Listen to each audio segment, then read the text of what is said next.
Concept art. Sometimes you need a drawing so beautiful, so awe-inspiring in its exquisite detail that it rattles the very foundation of... I want to stop you right there. Concept art isn't about making beautiful, detailed drawings. The job of a concept artist is to help teams solve problems by designing visual solutions. And drawing and painting are just tools that we use to communicate those ideas. Oh, yeah, I knew that. Got you. So anyway, like I was saying, a concept artist is a visual problem solver. And in this video, we're gonna see how a concept artist prepares for a project, generates ideas, and gets the most out of feedback. All right, let's get started.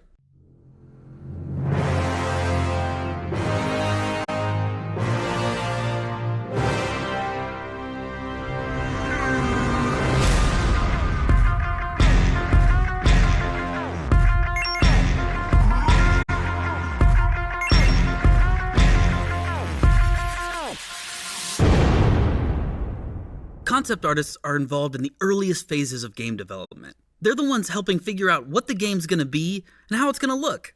I bet it's pretty awesome to be a concept artist. You basically do whatever you want.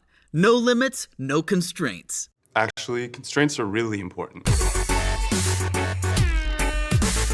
A concept artist's job isn't to explore for exploration's sake. It's to solve problems. Remember the ABCs of being a concept artist. Always be solving. And that means you have to know what problem you're trying to solve. Just drawing something cool doesn't necessarily push the team toward its goals. Before you even start drawing, find out what you're solving and establish your constraints. Yeah, I guess you're right. I'm not really sure where I was going with this drawing. Maybe I need some constraints. Constraints help narrow the focus of a concept artist, and they prevent endless spinning on ideas.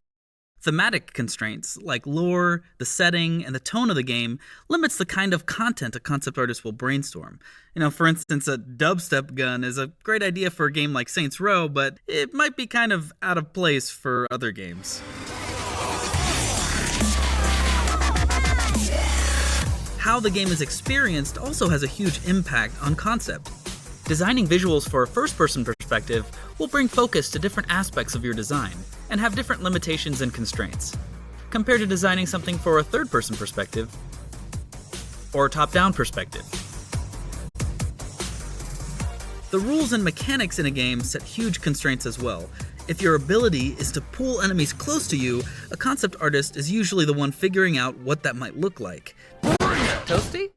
Even something as simple as how many health points a character has influences the design and constraints a concept artist works within. Alright, once you got your constraints set up, it's time to start researching. What? I thought we were gonna draw. Where am I supposed to research stuff? So there's all kinds of research to immerse yourself in. If you're making an adventure game, play other adventure games. If the game takes place on a mountain, get lots of images of a mountain, maybe even go visit one. Collecting all this reference will help you build what's called a mood board. Oh yeah, a mood board. That's like that collection of images and reference material that kind of shows off the theme and tone of what you're going for. But why do a mood board before you start drawing? A mood board is a great first step because you can get feedback from the team without doing much work.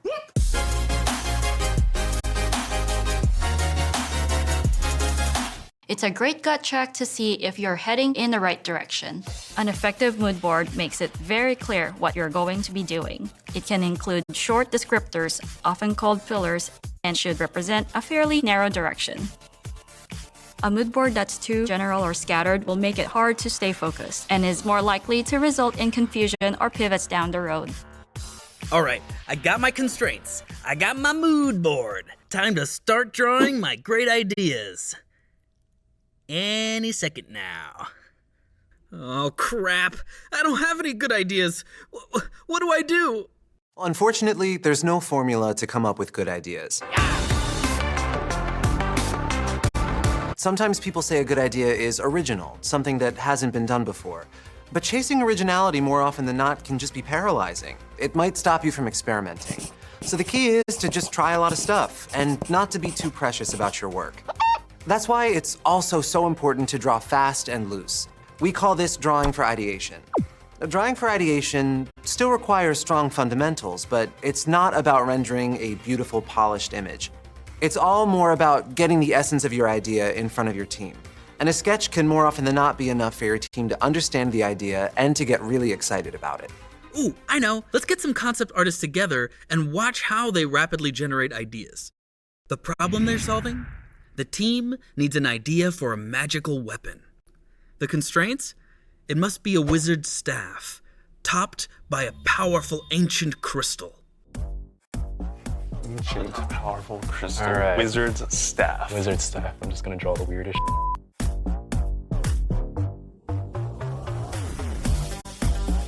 I'm gonna base all my crystal shapes on various candies from my childhood. Like a Candymancer. Damn.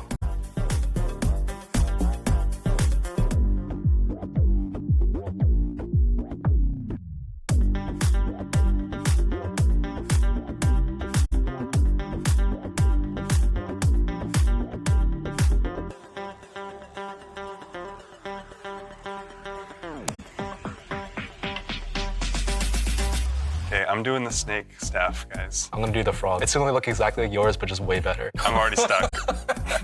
How many teeth do snakes have? Like 4. Pythons have more. That's not true. That is true.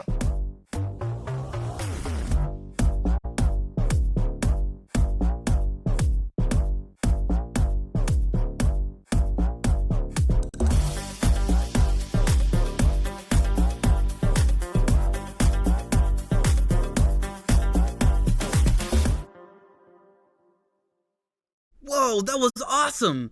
I made some of my own drawings, but when I took them back to the team, they wanted me to make changes. Is that normal? To have to make changes? Yes. Yes, it is. The concept artist goes first because huge changes are cheaper to explore with quick drawings. It's much harder to make changes once you're making polished art, so the best way to work is to assume that what you're working on could vastly change at any moment. Especially early on, when we're trying lots of different versions of things, some concept artists here will use a two-tone approach.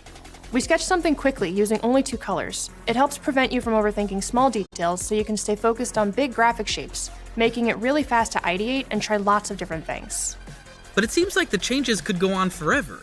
How do you stop yourself from going around in circles? One technique we use is called closing doors. Closing doors is a method of brainstorming ideas from broad to narrow. You start by presenting a broad set of ideas to your team, and then, with every iteration cycle, you close off the ideas that didn't work and expand upon the ideas that the team liked. Continuing this way will ensure that each idea is more narrow and more precise. The trick is resisting the urge to reopen closed doors. But what if everybody on your team still has a different opinion? How do you make sure you're getting good feedback? Ask specific questions and keep the goals clear. If you ask something broad like, hey, do you like this? You'll get all sorts of answers. But if you approach it from a goals perspective, like which feels the scariest, it'll keep your feedback on track. What else should I do? Avoid grand reveals. Make sure to show your work early and often. If something needs to change, it's better to know as soon as possible. All right, no grand reveals. Any other advice? Present your work like you care about it. It matters a lot how you communicate your work. And as a concept artist, you're often the inspiration for your team. So, this is the concept I did. I don't know if you guys dig it or not, but it's a guy with like wings and he's Darius. So imagine Darius with a chainsaw axe, right? And he's literally got a jetpack with wings, and when he flies up for his ult, he's gonna come back down on you, and just a rain of fire is coming behind him. All you hear is just him cutting through you with chainsaw grinding. It's gonna be metal as Unmatched power. All right, let's go over what we've learned. First off, before you even start drawing, know what you're solving, set your constraints, and do your research. Once you are drawing, make sure you draw fast and loose. Try lots of ideas and try to work from broad to narrow. And finally, when you're navigating feedback, make sure you ask specific questions relating to your goals, avoid grand reveals, and present your work like you care. Whew, there's more to concept art than I thought, but we're finally at the end of the video, and that means it's time for advice and stuff. When I was starting out, I really wish that I had been less obsessed with making good art. The heart and soul, I feel like, of concept art for me that I came to find what it was that moment where you have like a lot of different doodles, a lot of different versions of a thing, and you're like talking through those things with the team. Have your sketchbook everywhere you go. Pull it out anytime you're waiting for food, anytime you're standing in line. Have it as a natural extension of your body. You can really learn a lot simply from observation and absorption, and then taking that and making it your own and making it personal to you. Just fill up pages, anything you see around you, anything in front of you in real life, anything on a screen. Fill your brain with a strong visual library that can help you provide a lot of solutions. Do a sheet of like 50 or 100 different staff designs, right? Give yourself constraints, like is it magical, is it steampunk, is it necromancy? Being a concept artist is all about knowing how to evolve a design. You know how to paint, you know how to draw, you got your anatomy down and perspective, you gotta understand the history of the design you're trying to evolve. For instance, I designed the new Aurelia. She's a blade dancer. Before I evolve what a blade dancer archetype is, I have to understand what it means first. Just explore ideas visually. You'll find those nuggets of, oh, well, these are the constraints, that's what I can do, I can't do. How does this shape language convey the idea? How does the coloring that I use, how does that convey the idea? All of these things will tie in, and all those things will be immediately represented when you go to show this to somebody.